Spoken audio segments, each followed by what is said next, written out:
Vous avez détaillé les contours de la future holding qui va regrouper France Télévisions et Radio France, à l'exception d'Arte et de TV5 Monde. Une holding baptisée France Média, elle sera créée début 2021. Elle va piloter France Télévisions, Radio France, France Média Monde, l'INA. Son président sera désigné par le conseil d'administration dans lequel l'État sera majoritaire. Vous dire que ce ne seront plus les politiques qui vont nommer les gros patrons de radio et de télé. Alors il y avait eu...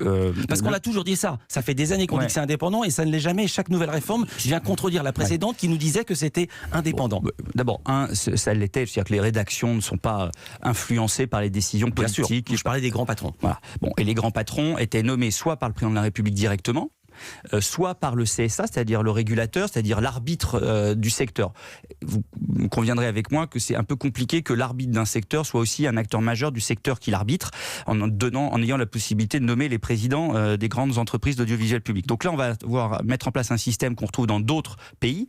C'est le conseil d'administration, dans lequel l'État sera présent mais pas majoritaire, qui nommera les nouveaux présidents des entreprises d'audiovisuel public, et notamment le patron du groupe public France Média, qui regroupera effectivement Radio France, France Télévisions, France Média Monde et l'INA. Pourquoi on fait ce groupe public ? On fait ce groupe public parce que, ça ne vous a pas échappé, il y a une révolution numérique, que les usages de nos compatriotes ont évolué, qu'ils écoutent de plus en plus la télévision et qu'ils regardent de plus en plus la radio, quand ils veulent, sur le support qu'ils le souhaitent, au moment qu'ils préfèrent. Et donc, tous les groupes privés, tous les groupes publics s'organisent en ce qu'on appelle 360, c'est-à-dire tout support, télé, radio, Internet. Et pour ceux qui ont une activité internationale, que ce soit dans leur pays d'origine ou à l'international.